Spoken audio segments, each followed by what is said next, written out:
कैसे हैं आप सब? होपफुली सब बहुत अच्छे होंगे, अपना बहुत सारा ध्यान रख रहे होंगे। यार सबसे पहले बहुत सारा सॉरी आप लोगों को, काफ़ी टाइम से मैं ड्रॉप बॉक्स का वीडियो नहीं लेके आ पाई। अभी जो हमने आपसे इनवाइट किया था आप सबको ड्रॉप बॉक्स के अंदर, जिसका कंसेप्ट हम लोगों ने ये बनाया था कि आप हमसे कोई भी सवाल पूछ सकते हैं, आपकी स्टडीज़ से रिलेटेड, आपके बिजनेस से रिलेटेड, आपकी जॉब, आपकी personal life, anything you can ask us anything, और हम ट्राई करेंगे कि आपको बेस्ट पॉसिबल रिप्लाई दें उसका। तो बहुत सारे क्वेश्चंस हैं, बहुत इनफैक्ट पेंडिंग क्वेश्चंस हो चुके हैं, तो मैं ट्राई करती हूँ जल्दी जल्दी उनको कवर करें। तो आज का ड्रॉप बॉक्स वीडियो करते हैं स्टार्ट। अमित सर बताइए फर्स्ट क्वेश्चन है दीदी suggest me a business which I can do with handling my study. ये बिजनेस मैं पैसे के लिए नहीं, एक्सपीरियंस के लिए करना चाहता हूँ। 12th खत्म होने के बाद करना चाहता हूँ। 12th ख़त्म होने के बाद करना चाहते हैं। सबसे पहले हाय प्रणय, कैसे हैं आप? दोस्त जस्ट आफ्टर 12th मैं देखिए सबको एक चीज़ हमेशा बोलती हूँ कि सबसे पहले एजुकेशन पे फोकस करो। अगर तुम्हें ये क्लैरिटी है कि तुम्हें आगे नहीं पढ़ना है तो अलग चीज़ है। अगर आप आगे पढ़ने के मूड में हो तो देखो, पता है बहुत सारी चीज़ें हम मल्टीपल नहीं कर पाते हैं। हमें लगता है मल्टीपल टास्किंग हमें चीज़ें करनी चाहिए, लेकिन वो उस डेडिकेशन के साथ चीज़ें नहीं हो पाती है। मैं आपको बिज़नेस में भी कहूँगी हमेशा कि एट अ टाइम हमें एक बिज़नेस के अंदर घुसना चाहिए, उसको पूरा डेडिकेटेडली कीजिए, उसको पूरा एक प्लेटफॉर्म पे लेके आ जाइए, उसको पूरा सेटल कर दीजिए, उसके बाद फिर हम नेक्स्ट बिज़नेस पे जाते हैं। तो वन बाय वन स्टेप होते हैं। अगर आप जस्ट आफ्टर 12th की मुझसे बात कर रहे हैं तो आपने अपना स्ट्रीम नहीं बताया मुझे, तो जिस भी आप स्ट्रीम में सबसे पहले आपके पास 12th के बाद तो वहाँ से हमारा असली स्ट्रगल शुरू होता है कि मेरे को कौन से कॉलेज में एडमिशन मिलेगा, मुझे कौन सा एंट्रेंस क्रैक करना है, मुझे अपना कौन सा लाइफ का डायरेक्शन लाना है। तो 12th के बाद तो नहीं, यस, लेकिन हाँ अपना एक पाथ सेट करने के बाद इन बिटवीन ग्रेजुएशन आप उसे कह सकते हैं या आफ्टर ग्रेजुएशन कह सकते हैं, फिर आप कोई भी चीज़ उसमें स्टार्ट कर सकते हैं। अगर आप बोल रहे हैं कि along with your studies you want to carry on something, तो आई थिंक ई कॉमर्स मुझे आज की डेट में बहुत इंटरेस्टिंग सी चीज़ लगती है, जिसमें पैसा नहीं लग रहा है आपका, लेकिन yes you can explore so many things. आपके पास बहुत सारे ऑप्शंस है ई कॉमर्स के अंदर, तो उस ऑप्शन को आप ऑप्ट कर सकते हैं। Next question is Saurabh Buddhiraja. I am your regular follower on YouTube. I am 32 years old. Recently shifted to Gurgaon from Delhi and searching for a good business opportunity. Okay. I am waiting for advice on petroleum related business. Please suggest me how to get into petroleum related business. I have max investment of 1 CR. 1 crore.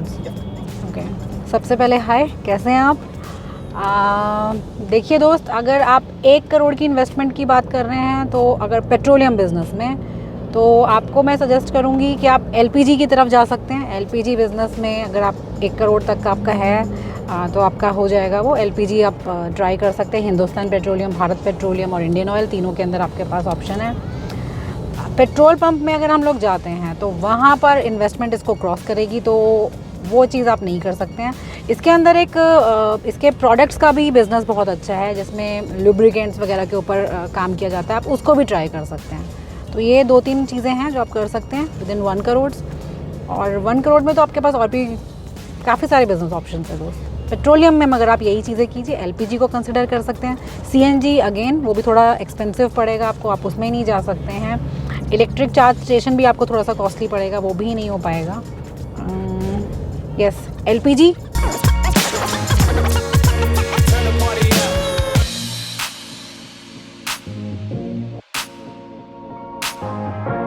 और जो उसके products हैं उस business को आप try कर सकते हैं। प्रज्वल इज सेइंग, बहुत बड़ा मेल है, he is engineer student in pre final year. Can you help me with the following points, your opinion and resources to learn about export business in general? Would you suggest some other business which according to you is good to start in today's scenario? I want to get into it as soon as I start earning, and then as you say, जब छोटी line बड़ी हो जाए तो उसको पकड़ लो। Thank you so much for your appreciation. छोटी लाइन जब बड़ी हो जाए तो उसे पकड़ लेना चाहिए, ये बात हमेशा याद रखिएगा। देखिए, सबसे पहले आपने एक्सपोर्ट बिज़नेस की बात की। यस, एक्सपोर्ट बिज़नेस बहुत अच्छा है, इसमें इनफैक्ट मार्जिन बहुत अच्छा होता है, पैसा आप बहुत अच्छा खासा कमा लेते हैं। लेकिन पहले आप डिसाइड कीजिए दोस्त, किस चीज़ का एक्सपोर्ट आप करना चाहते हैं। बहुत सारे मल्टीपल हमारे पास प्रोडक्ट ऑप्शन है इसके अंदर, मल्टीपल स्कोप है इसके अंदर, तो आपको किस चीज़ में जाना है। लेकिन अगर आप प्रॉफिट के लिए मुझसे बात करेंगे तो यस, अच्छा खासा बहुत अच्छा खासा प्रॉफिट है इसके अंदर। और जो दूसरा क्वेश्चन आपने पूछा है, जो आप इस टाइम में पूछ रहे हैं, इनफैक्ट इस टाइम से मैं आइडिया लगा रही हूँ कि आप कोविड की बात कर रहे हैं कि इस सिनेरियो में हम कौन सा बिज़नेस कर सकते हैं। तो मैं फिर से आप लोगों को बोलूँगी कि ट्राई ई कॉमर्स, एक ट्राई ज़रूर दीजिए उसे। मैंने अभी उस चीज़ को थोड़ा सा स्टार्ट दिया है, इतना ज़्यादा मेरा चलेगा नहीं चलेगा, लेकिन हाँ अगर वो चीज़ चलती है तो मैं आपसे उसकी डिटेल में चीज़ें शेयर करूँगी, क्योंकि मैं उसको ज़्यादा टाइम नहीं दे पा रही हूँ। लेकिन वो थोड़ा सा आपको उसमें टाइम देना पड़ता है, थोड़ा डेडिकेटेडली काम करना पड़ता है। बट येस, नो डाउट आपका इन्वेस्टमेंट इतना ज़्यादा नहीं हो रहा और प्रॉफिट उसमें अच्छा खासा है। तो ई कॉमर्स मुझे काफ़ी सेफ़ बिज़नेस लगा कि उसमें इतना डरने की ज़रूरत नहीं है। मैं अगर अपनी आपको बात करूँ और हल्का फुल्का आपको आइडिया दूँ तो मेरा क्लोथिंग लाइन से रिलेटेड है, कि जिसमें हम लोग कपड़ों को सेल आउट करेंगे, उसे बेचेंगे और उसके ऊपर हम लोग प्रॉफिट मार्जिन अपने देख रहे हैं कि कितना हम लोग करते हैं। तो मुझे आज के सिनेरियो में कि आपको कहीं जाना नहीं पड़े, आना नहीं पड़े और आप आराम से सब लोग, क्योंकि ऑनलाइन की तरफ हैं, हर किसी का पूरा इंक्लिनेशन ऑनलाइन की तरफ है, तो ई कॉमर्स का इन फ्यूचर बहुत बड़ा स्कोप होने वाला है। आप अपने बिजनेस के बारे में डिटेल्स बता दो, कैसे स्टार्ट किया, कितना स्ट्रगल हुआ और फैमिली ने कितना सपोर्ट किया। दोस्त, मैंने बहुत पहले एक वीडियो बनाई थी इसके ऊपर, जिसमें मैंने आपको बताया था कि मेरा starting is petroleum business. Petroleum में हमारा जो जिन बिज़नेस के अंदर मैं हूँ वो मेनली पेट्रोल पंप और एलपीजी है। और इनको करने के लिए यस, मेरी फैमिली ने मुझे सपोर्ट किया, क्योंकि इसमें थोड़ा सा आपको फाइनेंशियली थोड़ी सी हेल्प की ज़रूरत होती है। तो हाँ, मेरी फैमिली ने मुझे सपोर्ट किया है और हेल्प लेनी पड़ी मुझे। कुछ मैंने मम्मी पापा से हेल्प ली है इसमें, और कुछ मैंने इसमें लोन भी लिया था। उसके बाद से मैं इस काम को कर पाई। और ये बिज़नेस ऐसा है पेट्रोलियम का, अगर आप लोग में से भी कोई इसे एंटर करता है तो मैं आपसे बेट लगाती हूँ आपकी चेन नहीं रुकेगी, क्योंकि अगर आप एक पंप पे जाएंगे आप उसको मल्टीप्लाई करना शुरू करेंगे, क्योंकि आप उस बिज़नेस के अंदर एंटर कर चुके हैं। पेट्रोलियम के अंदर इतना स्कोप है कि आपको आगे से आगे चीज़ें मिलती जाती हैं, and you keep on adding, कोई लिमिट नहीं है। सेकंड क्वेश्चन है, मुझे बिजनेस करना है ट्रांसपोर्ट लाइन में, मुझे ज़्यादा इन्फॉर्मेशन नहीं है, कैसे स्टार्ट करूँ, क्या आप मेरी हेल्प कर सकते हो। और दूसरा उन्हीं का क्वेश्चन है, मेरे फ्रेंड कहते हैं मैं हकलाता बहुत हूँ, उसका सोल्यूशन बता दो। दोस्त, ये जो प्रॉब्लम है कि हकलाते हो आप, तो उसके लिए तो बहुत सारे आजकल ट्रीटमेंट्स चल रहे हैं। आपको पता है जो ऋतिक रोशन है उनके साथ भी ये प्रॉब्लम थी और सॉर्ट आउट हो गई है उनकी। आप सबको पता है, हम सबके फेवरेट हैं वो बहुत ज़्यादा, तो वो इतनी बड़ी चीज़ नहीं है। हर चीज़ का जवाब बोल के दिया जाए ज़रूरी नहीं है। बहुत सारी चीज़ों में आपने सुना होगा, action speaks louder than words. तो ये भी चीज़ होती है कि आप अपना काम ही ऐसा कर दीजिए कि बोलने की ज़रूरत ही ना पड़े। और जो प्रॉब्लम है, यस, ये थोड़ा हमारी बेसिक डेली रूटीन की चीज़ें हैं। इस पे बहुत सारे आपको मेडिकल हेल्प मिल जाएगी, बहुत सारे सोल्यूशन आजकल आ चुके हैं। अच्छा, और दूसरी चीज़ आपकी जो है ट्रांसपोर्ट बिज़नेस। ट्रांसपोर्ट में देखिए, मुझे एज सच ट्रांसपोर्ट बिज़नेस का ये आइडिया नहीं है, क्योंकि मेरा खुद का, मैं I am not into transport business. मैंने अपने ट्रक वगैरह लगा रखे हैं, जैसे अगर मैं एलपीजी में हूँ तो यस, मेरा लॉजिस्टिक में मुझे ट्रक की ज़रूरत होती है, वो उतना मेरा पार्ट है। लेकिन वो पूरा स्ट्रक्चर कैसे काम करता है वो मुझे आइडिया नहीं है, सॉरी। खुशहाल सिंह दीदी, मेरे पापा बिजनेसमैन है और मुझे भी बिजनेसमैन बनना है। Okay, wow. लेकिन मेरे पापा कहते हैं कि तुम आईएएस की तैयारी करो, और मुझे आईएएस बनने में कोई इंटरेस्ट नहीं है। दीदी बताओ मैं क्या करूँ। And love you vlogs. Thank you so much खुशहाल। देखो दोस्त, जो आपके पापा कह रहे हैं उनका पॉइंट मैं आपको समझाती हूँ। वो ये कह रहे हैं बेसिकली कि बेटा पैसा मैंने बहुत कमा लिया है, अब तुम थोड़ा इज्जत कमाओ।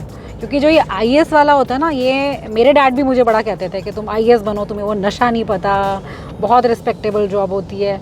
लेकिन मुझे बिज़नेस में ही आना था, मेरे को वही कीड़ा घुसा हुआ था दिमाग के अंदर कि मुझे कुछ डिफरेंट करना है, मुझे बिज़नेस ही करना है। तो वो अलग चीज़ है। लेकिन यस, पेरेंट्स का पॉइंट ऑफ व्यू यही होता है कि भैया आप बहुत ऐसा कोई काम कीजिए जिसमें हमारा बड़ा नाम हो। आईएएस तो आपको पता है यार, सिलेक्शन ही इतना टफ है उसके अंदर। जिस बंदे का सिलेक्शन हो जाए वो तो अपने आप ही बहुत बिग सैल्यूट होते हैं हर किसी के उसके लिए। लेकिन अगर आपका इंटरेस्ट नहीं है तो आप उसे नहीं कर पाएंगे, क्योंकि वो बहुत डेडिकेटेड, एक मैं स्ट्रीम बोलूँगी कि जहाँ पर फुल ऑन आप में डेडिकेशन है, आप उतना पढ़ सकते हैं, तभी आप उसे कर पाएंगे। मरे मन से तो उसे कोई नहीं कर सकता। ऐसा कोई आईएएस नहीं बनता कि आपका मन नहीं है, आपका पढ़ने का मन नहीं है, क्योंकि मेहनत मांगता है वो, बहुत मेहनत मांगता है वो। आईएएस बनना मजाक नहीं है, कोई खेल नहीं है वो। कि आपका मूड है नहीं है तब भी आप IAS बन जाएंगे, नहीं, आपका बहुत मूड होना चाहिए, आप बहुत डेडिकेटेड होने चाहिए तभी IAS बनेंगे। तो अगर आपका मन नहीं है तो बात ही ख़त्म हो गई दोस्त वहाँ पे, फिर तो आपको बिज़नेस ही करना चाहिए। जो दिल कहता है ना हमेशा वो कीजिए, वहीं पर सक्सेस मिलती है। वाओ। ये वाओ क्या शुरू किया है? अरे अच्छा लगता है मुझे आंसर जो मैं उसमें वाओ कर देता हूँ। ओके, अब कॉल करेंगे, एक सब्सक्राइबर है शुभम, इसके बहुत सारे मेल्स आए थे हमारे पास, फिर हमने अपना नंबर शेयर किया था, तो व्हाट्सएप पे इनसे बात हो रही थी काफ़ी दिनों से, तो इन्हें कॉल करते हैं।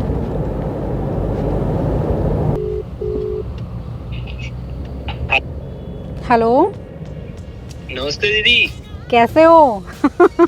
बढ़िया जी बढ़िया, आप कैसे हो? मैं भी बहुत बढ़िया हूँ। आज आपसे चैटिंग पे बात की मैंने, बहुत अच्छा लगा मुझे, थैंक यू सो मच। मुझे खुद माय प्लेजर, आपसे बात करके मुझे खुद बहुत अच्छा लगा। अरे नहीं, यू मेड माय डे।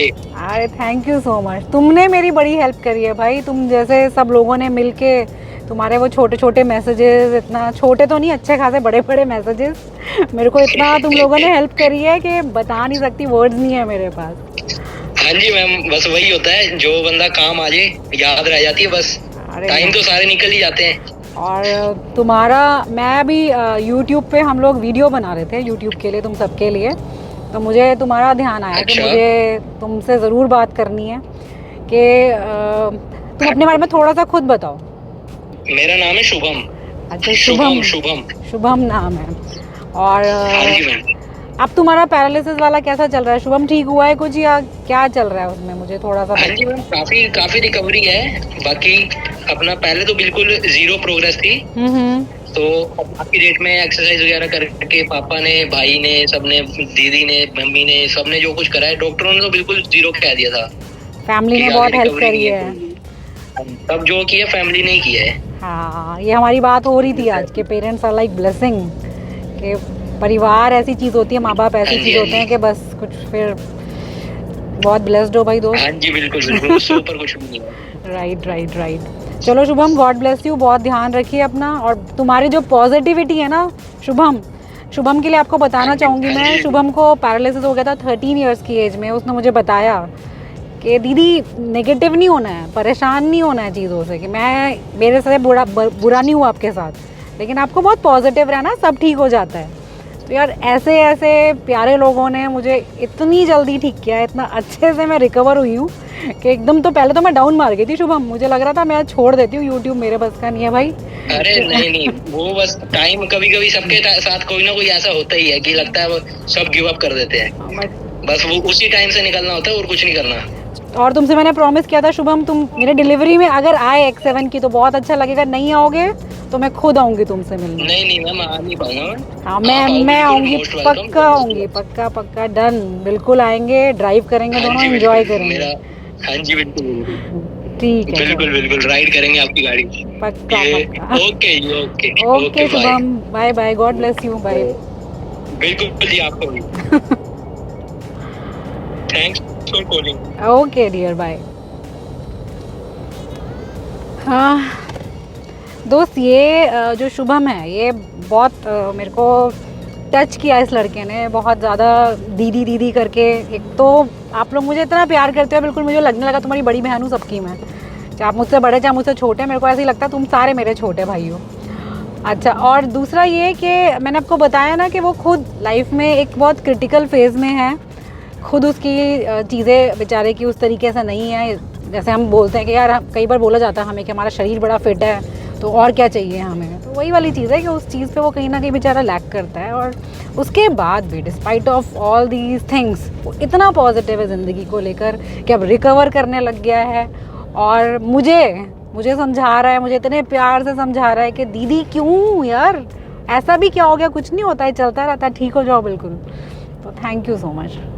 तो चलिए दोस्त, अब पहुँचती हूँ मैं मेहंदीपुर बालाजी। अभी तो रात हो गई है, सुबह दर्शन करेंगे, आपको भी कराएंगे दर्शन, ठीक है? तो अपना बहुत सारा ध्यान रखिए, बहुत ही ज़्यादा खुश रहिए, और जिन लोगों के क्वेश्चंस कवर नहीं किया प्लीज़ डिसअपॉइंट नहीं होना, नाराज़ नहीं होना मुझसे। फिर आएंगे नेक्स्ट वीडियो में आपके ढेर सारे क्वेश्चंस के आंसर लेके, तब तक के लिए